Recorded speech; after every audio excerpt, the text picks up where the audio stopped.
We all know about bonds. You give them to your snot-nosed kid when he turns 15. Maybe when he's 30, he makes $100. Boring. That is until Louis Ranieri came on the scene at Solomon Brothers. You might not know who he is, but he changed your life more than Michael Jordan, the iPod, and YouTube put together.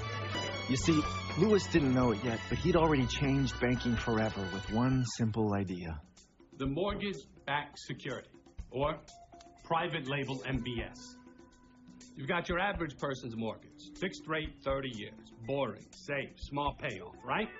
But when you have thousands of them all bundled together, suddenly the yield goes up, but the risk is still small because, well, they're mortgages. And who the hell doesn't pay their mortgage? What exactly is the credit rating on this bond? This bond, gentlemen, is AAA rated. This is exactly what the Michigan State Pension Fund has been looking for. I'll buy $20 million. Oh, come on, live a little. $25 million. Pretty soon, stocks and savings were almost inconsequential. They were doing 50, 100, 200 billion in mortgage bonds and dozens of other securities a year.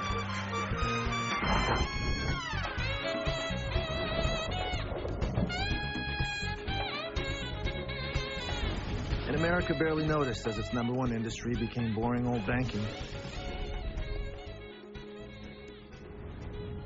And then one day, almost 30 years later in 2008, it all came crashing down. Bear Stearns was in a death spiral, and the Fed brokered its sale. The worst financial crisis in modern times.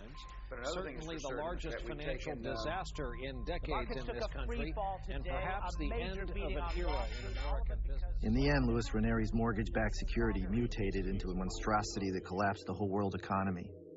And none of the experts or leaders or talking heads had a clue it was coming. I'm guessing most of you still don't really know what happened. Yeah, you got a soundbite you repeat so you don't sound dumb, but come on. Our financial institutions are strong.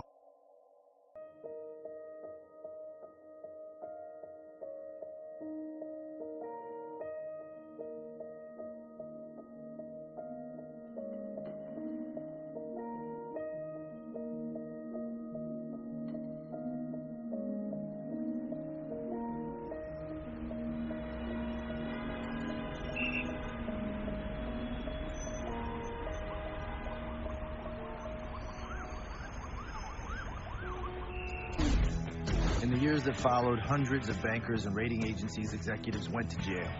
The SEC was completely overhauled, and Congress had no choice but to break up the big banks and regulate the mortgage and derivatives industries.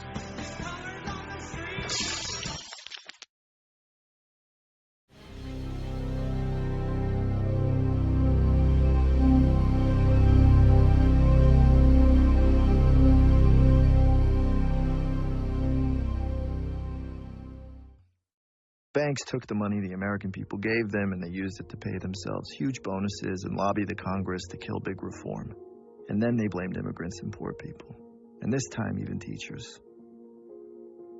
And when all was said and done, only one single banker went to jail. This poor schmuck, Kareem Sarah from Credit Suisse. He hit a few billion in mortgage bond losses, something most of the big banks did on a good day during the crisis.